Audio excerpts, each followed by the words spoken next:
நவநீத கிருஷ்ணனின் நல்லாசியுடன் விகேஎஸ்எஃப்எம் பெருமையுடன் வழங்கும் ஊத்துமலை ஜமீன்.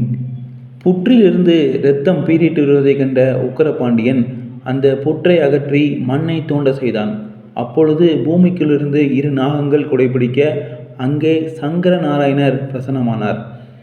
ஆண்டவன் கட்டளைப்படி அங்கேயே மன்னன் எழுப்பிய ஆலயம்தான் சங்கர நாராயணன். 2 நாகங்கள், அதில் ஒன்று சங்கன், மற்றொன்று பதுமன். நாகங்களில் ஒருவராகிய சங்கன் சிவபக்தர், பதுமன் விஷ்ணு பக்தர். இருவருக்கும் இடையே சிவன் பெரியவரா விஷ்ணு பெரியவரா என்று எப்பொழுதும் விவாதம் நடக்கும். சிவபெருமான் அவர்களின் சந்தேகத்தை தீர்க்க இருவரையும் பூலோகத்துக்கு அனுப்பி வைத்தார். அந்த சந்தேகம் உமையாளுக்கும் ஏற்படவே அவளையும் பூலோகத்தில் அவதரிக்க செய்தார். பூமியில் கோமதி அம்பிகையாக அவதரித்து சிவனை எண்ணி பல ஆண்டுகள் கடுந்தவம் புரிந்தார். அம்மையின் தவத்துக்கு இறங்கிய சிவபெருமான் ஆடி திங்கள் பௌர்ணமி உத்ரா நட்சத்திரத்தின் போது நாராயணமூர்த்தியோடு இணைந்து சங்கர நாராயணனாக காட்சி தந்தார். அந்த நாளே ஆடி தபசு திருநாள். சிவனும் நானே விஷ்ணுவும் நானே என்று ஈஸ்வரன் உரைத்த நாள். சங்கரன் பதுமன் இருவரும் சமரசமாகி முக்தி அடைந்தனர்.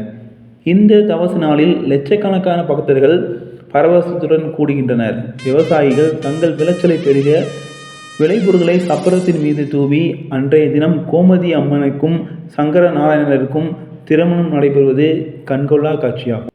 பரிவாரங்களுடன் சங்கரன் கோயிலுக்கு வரும் ஜமீன்தார் அம்மனை வணங்கி நிற்பார்கள். அதன் பின்பு அம்மனை தங்க சப்பரத்தில் அழைத்து வருவார்கள்.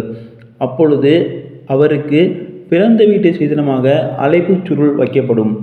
அலங்கார ஜாமான்களுடன் ஜவ்வாது, சந்தனம், விபூதி பைகள், எலுமிச்சம்பழ மாலை, பட்டு, பரிவட்டம், சவரிமுடி, புஷ்ப வகை மற்றும் இதர பொருட்கள் கோயிலுக்கு ஜமீன்தாரால் கொடுக்கப்படுகின்றது. பிறகு அம்மனுக்கு தபசு அலங்காரம் செய்து ஜமீன்தார் முன் செல்ல கோமதியம்மன் வீதி உலா வருவார்.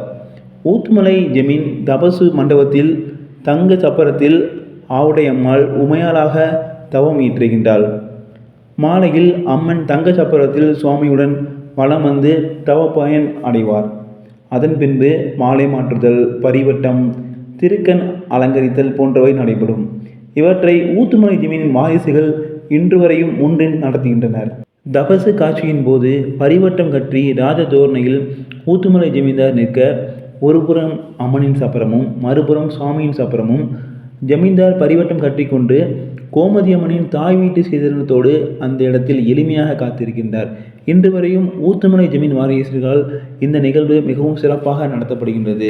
ஊத்துமலை புற்றோல் மண் பல்வேறு நோய்களுக்கு பயன்படுகின்றது. அது மட்டுமின்றி சூரியன் சிவனை வழிபடக்கூடிய ஒரு நாள் அந்த சங்கரன் கோவில் அமைந்துள்ளது. அந்த நாள் இது. அது மட்டுமின்றி புலிதேவனுக்கு அந்த ஆலயத்தில் ஏன் சிலை இருக்கிறது, அவரை ஏன் கடவுளாக வழிபடுகின்றனர், பல்வேறு நிகழ்வுகள் இன்னும் காத்துட்ருக்குது. அடுத்த எபிசோட் வரைக்கும் வெயிட் பண்ணி கேளுங்க. இது ஊத்துமலை ஜமீனின் வரலாறு. இது உங்கள் விகேஎஸ்எஃப்எம். கேட்க துடிக்குது மனசுக்கு.